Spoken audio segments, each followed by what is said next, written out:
Hello दोस्तों, true stories में आपका बहुत बहुत स्वागत है। मैं हूं मृत्युंजय। दोस्तों, पिछले एपिसोड में हमने आपको बताया था कि 21 जुलाई 2007 के दिन उत्तर प्रदेश एसटीएफ ने यानी स्पेशल टास्क फोर्स ने आईपीएस अधिकारी अमिताभ यश के नेतृत्व में ददुआ को चंबल के जंगलों में मार गिराया था।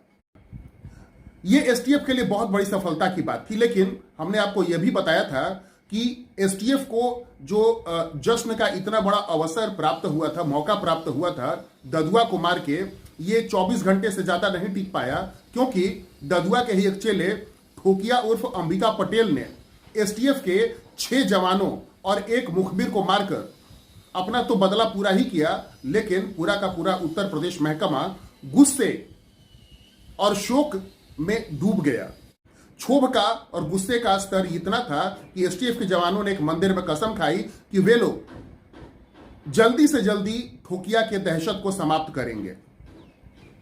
ठोकिया कई मामलों में चंबल के दूसरे डाकुओं, यहां तक कि अपने गुरु ददुआ से भी काफी अलग था। तो उसकी एक विशेषता यह भी थी कि कोई भी डाकू या आतंकी संगठन आमतौर पर सुरक्षा बलों के ऊपर काउंटर अटैक नहीं करते। यह खासियत अगर किसी में थी तो यह ठोकिया के अंदर ही थी कि वह सुरक्षा बलों के ऊपर काउंटर अटैक करता था। वो अक्सर पुलिस वालों को घेर कर उन पर हमले करता, उनकी हत्या करता और उनके हथियार लूट ले जाता। वह थानों के अंदर भी घुस करके हथियार लूट ले जाता था और पुलिस कर्मियों को गोली मार देता था। कहते हैं कि ठोकिया के अंदर पुलिस को लेकर के बहुत ही ज्यादा गुस्सा था।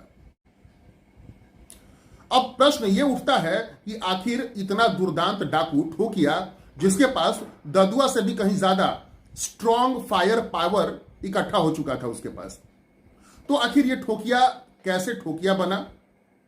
कैसे गांव में लोगों का इलाज करने वाला अंबिका पटेल, जिसे कि लोग डॉक्टर भी कहते थे स्थानीय स्तर पर, वो ठोकिया बन जाता है? इतना बड़ा भय का पर्याय कि पूरा का पूरा मध्य प्रदेश का चंबल इलाका और उत्तर प्रदेश का चंबल इलाका उसके नाम से थर्राता था।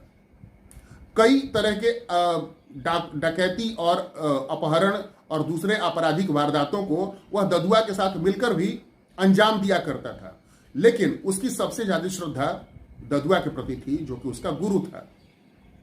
तो चलिए दोस्तों, हम ठोकिया की पूरी कहानी विस्तार से आपको बताते हैं। दोस्तों, ठोकिया का जन्म चित्रकूट इलाके के एक गांव में 1972 में हुआ था, लेकिन उसका आपराधिक करियर जो है वह सन 2002 से शुरू होता है। ठोकिया 2002 के पहले, यानी डकैत बनने के पहले तक अपने ही गांव में दबंगई किया करता था और साथ ही साथ वह अपने गांव में लोगों का स्थानीय तौर पर इलाज भी किया करता था। हालांकि उसके पास इलाज करने की कोई डिग्री तो नहीं थी, वह एक झोला छाप डॉक्टर ही था, लेकिन लोगों का इलाज किया करता था। माँ बाप उसको डॉक्टर बनाना चाहते थे, पढ़ाई लिखाई में ठीक ठाक था, उसने ग्रेजुएशन तक पढ़ाई भी की थी, लेकिन वो डॉक्टर नहीं बन पाया। इतना योग्य भी नहीं था कि वो डॉक्टर बन सके, तो वो डॉक्टरी की परीक्षा में क्वालिफाई नहीं कर पाया और वो डॉक्टर नहीं बन पाया। बात सन 2002 की है, जब अंबिका पटेल, जो कि आगे चलकर डाकू ठोकिया बनता है, उसके परिवार के लोगों को एक दिन पता चलता है कि अंबिका की बहन, जो कि नवयुवती थी, वह गर्भवती हो गई थी, जबकि वह अभी भी विवाहित नहीं थी। पूछने पर यह पता चला कि गांव के ही एक लड़के भुंडी ने उसे अपने प्रेम पाश में या प्रेम जाल में फंसा करके और उस लड़की के साथ सहवास किया था, शारीरिक संबंध बनाए थे, और इसके कारण अंबिका की बहन गर्भवती हो गई थी। लेकिन अब वो लड़का शादी करने से मना कर रहा था। इस बात से परिवार के सभी लोग बहुत ही गुस्सा हुए और उन्होंने गांव की पंचायत बुलाई। गांव की पंचायत में भुंडी का परिवार, उसके रिश्तेदार और अंबिका के परिवार के लोग पहुंचे।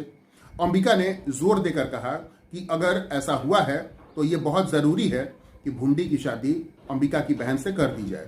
अंबिका के परिवार वाले भी इसी बात पर जोर दे रहे थे, लेकिन भुंडी के परिवार वाले इसके लिए सहमत नहीं थे और विशेष तौर पे खुद भुंडी भी इस बात के लिए सहमत नहीं था, जिसने कि अंबिका की बहन के साथ वो संबंध बनाए थे। भुंडी के परिवार का एक दबंग डाकू भी था, जो उसका एक रिश्तेदार था, रिश्ते में उसका चाचा लगता था। उसका नाम था डाकू ओमनाथ। उस पंचायत में डाकू ओमनाथ ही पहुंचा हुआ था और ओमनाथ इस रिश्ते के लिए सबसे ज्यादा विरोध कर रहा था। ओमनाथ ने साफ तौर पे मना किया कि चाहे कुछ भी हो जाए, अंबिका की बहन की शादी भुंडी के साथ कतई नहीं होगी। इस बात से गुस्से में आकर के, जैसा कि हमने बताया कि डाकू बनने के पहले भी अंबिका अपने गांव में दबंगई किया करता था, तो पंचायत में ही गुस्से में आकर के और अंबिका ने भुंडी की हत्या कर दी, उसके ऊपर हमला किया और उसकी हत्या कर दी। इसके बाद कोहराम मच गया और इस घटना को अंजाम देने के बाद अंबिका वहां से निकल भागता है और जंगल में चला जाता है, यानी चंबल के बिहड़ों में वह प्रवेश कर जाता है। वहां उसे संरक्षण मिलता है ददुआ गैंग का और ददुआ के नेतृत्व में उसे डकैती की और आपराधिक घटनाओं को अंजाम देने की ट्रेनिंग मिलनी शुरू हो जाती है। हालांकि भुंडी की हत्या करने के बाद भी अंबिका को अभी चैन नहीं मिला था और वो जी जान से इस बात की कोशिश कर रहा था कि किसी तरीके से उसे डाकू ओमनाथ, जो कि भुंडी का चाचा था और जिसने पंचायत में सबसे ज्यादा विरोध किया था भुंडी और अंबिका की बहन की शादी का, तो अंबिका चाहता था कि किसी तरीके से ओमनाथ उसके हत्थे लगे और वो उसको मार डाले। इसके लिए उसने दिन रात एक करके प्रयास किया, लेकिन उसे कोई मौका नहीं मिल पा रहा था। कुछ महीने बाद की बात है, एक दिन अंबिका किसी तरीके से बचते बचाते अपने गांव पहुंचता है और वहां अपने परिवार में जाकर, वो दशहरे का दिन था तो चाहता था कि दशहरे का त्यौहार वो अपने परिवार के लोगों के साथ मनाए। अंबिका के पीछे पुलिस पड़ी हुई थी, लेकिन काफी चालाकी से अंबिका वहां पर काफी खुफिया तरीके से अपने घर पहुंचा था दशहरे के उस रोज। लेकिन उसी गांव का एक व्यक्ति था जो पुलिस का मुखबिर था, उसका नाम था कलुआ निषाद। तो कलुआ निषाद ने किसी तरह से यह पता लगा लिया कि दशहरे के उस रोज अंबिका अपने घर आया हुआ है और उसने पुलिस को यह खबर पहुंचा दी। पुलिस मौके पर पहुंचती है उस गांव में, लेकिन पुलिस के पहुंचने के पहले ही अंबिका वहां से बच निकला था।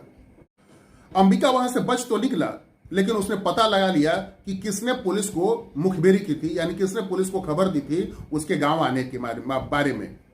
और इसके बाद कहते हैं कि अंबिका ने कुछ दिनों के बाद ही कलुआ निषाद को तलाशा और गांव के मुख्य सड़क पर एक चौराहे पर ही अंबिका ने कलुआ निषाद को गोली मार दी और उसने अपने लोगों से कहा और पूरे गांव में एक तरह से ऐलान किया कि उसने उसके खिलाफ मुखबिरी करने वाले कलुआ निषाद को ठोक दिया है।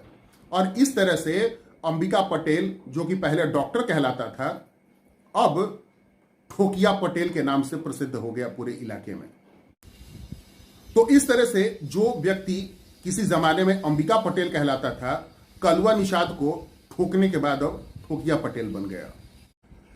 जैसा कि हमने आपको बताया कि ठोकिया यानी उर्फ अंबिका पटेल के निशाने पर डाकू ओमनाथ था, जो कि भुंडी का चाचा लगता था रिश्ते में।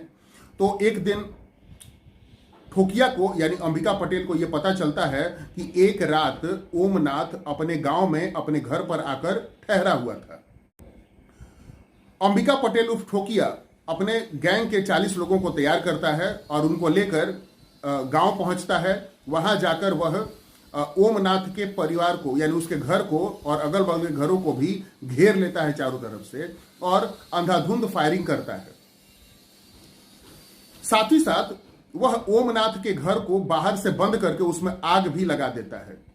लेकिन डाकू ओमनाथ भी कम शातिर नहीं था। वह किसी तरीके से अपने घर से निकल भागने में कामयाब होता है। उसकी जान तो बच जाती है, लेकिन आग लगने की वजह से उस घर के 6 सदस्य झुलस कर मर जाते हैं। इस तरीके से ठोकिया के आपराधिक और हत्या से संबंधित आपराधिक घटनाओं का रिकॉर्ड या फहरिस्त अब बढ़ती जा रही थी। इस दौरान जैसे जैसे महीने और साल बीतते चले गए, ठोकिया ने एक से एक खतरनाक हथियार या तो पुलिस से लूटकर या फिर अपने राजनीतिक और दूसरे रसूख का या दूसरे संपर्कों का फायदा उठाकर उसने AK-47, लाइट मशीन गन और काफी सारे ग्रेनेड्स और बहुत सारे विस्फोटक, बहुत ज्यादा फायर पावर उसने हासिल कर लिया था।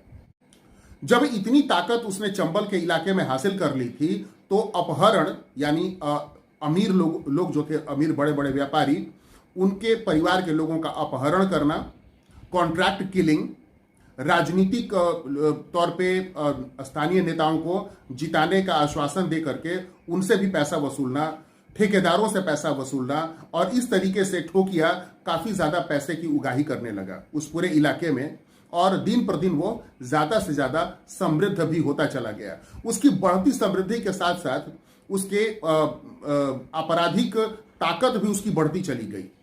दोस्तों, सन 2004 तक आते आते ठोकिया कितना ज्यादा ताकतवर हो गया था, इसका एक उदाहरण हम आपको बताते हैं।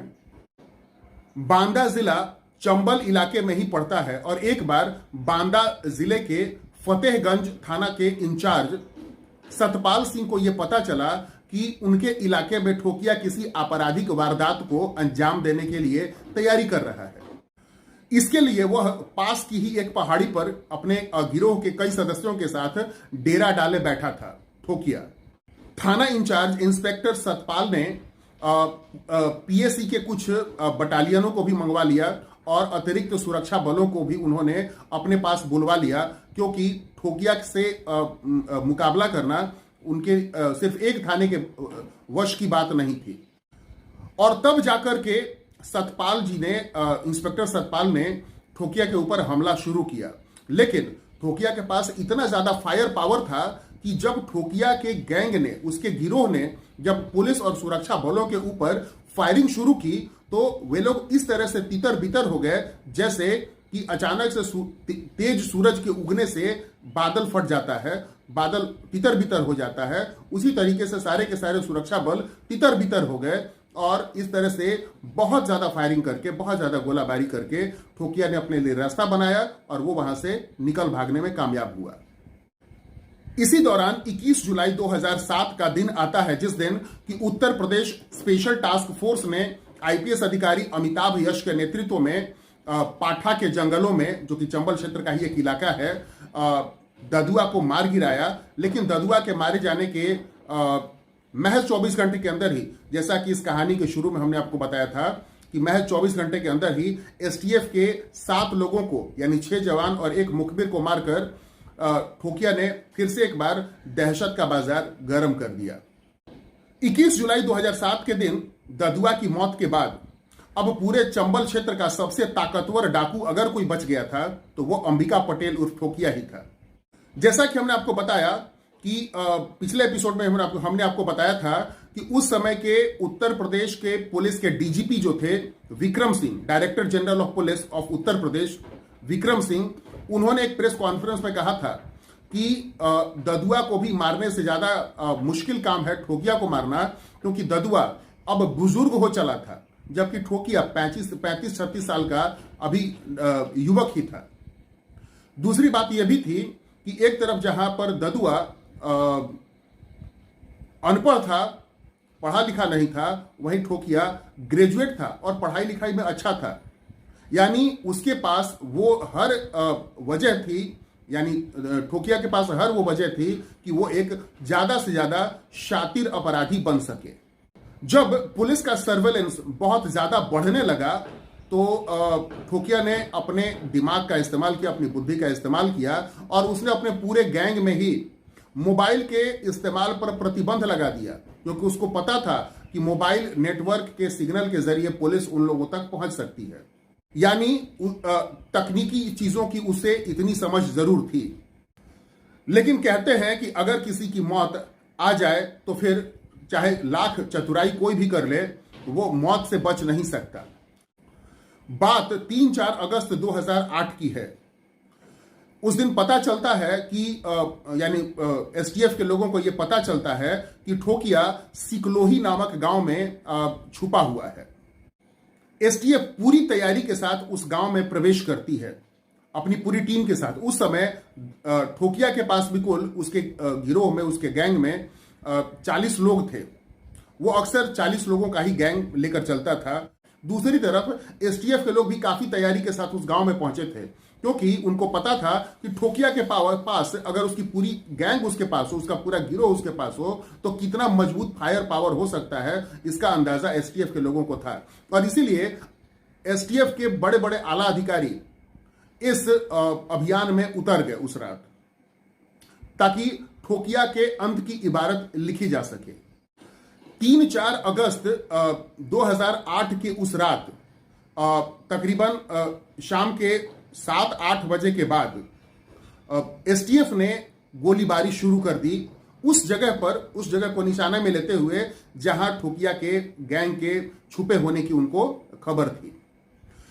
जाहिर है दूसरी ओर से भी फायरिंग शुरू हो गई और 7-8 घंटे तक दोनों तरफ से फायरिंग चलती रही।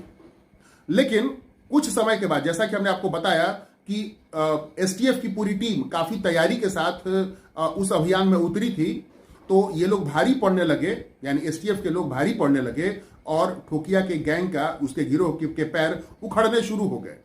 तो उसके गिरोह के लोगों को अब यह अंदाजा हो गया कि वहां से बच निकलने का या पूरे गैंग के बचने का अब चांस या मौका बहुत ही कम है। तो 20 लोगों ने अचानक ही उसका साथ छोड़ दिया और वो लोग वहां से भाग गए। इसके बाद ठोकिया पर शिकंजा एसटीएफ का और भी ज्यादा कसता चला गया। 7-8 घंटे की फायरिंग के बाद दूसरी ओर से गोलीबारी बंद हो गई, यानी जो नहीं भागे वे मारे जा चुके थे। नजदीक जाने पर इस बात का पूरी तरह से पुख्ता तौर पे इसको सुनिश्चित किया गया, यानी पहचान लिया गया कि ठोकिया उस अभियान में मारा जा चुका था। कहा यह भी जाता है कि ठोकिया को जो गोली लगी थी वो एसटीएफ की गोली नहीं थी, बल्कि उसके ही एक नाराज साथी ज्ञान सिंह ने गोली मार दी थी। लेकिन अंततः इस बात का श्रेय special task force, Uttar Pradesh police के स्पेशल टास्क फोर्स को ही जाता है, जिसका नेतृत्व अमिताभ यश कर रहे थे, कि ठोकिया का अंत हुआ। तो दोस्तों, ये थी अंबिका पटेल उर्फ ठोकिया की कहानी। तो उसके जीवन के कई पहलू हैं, लेकिन आखिरकार वह एसटीएफ की गोली का शिकार होता है और एक गोलीबारी में वो मारा जाता है। तो दोस्तों, ये थी पूरी कहानी ठोकिया की। अब मिलते हैं अगले एपिसोड में। आपका बहुत बहुत धन्यवाद।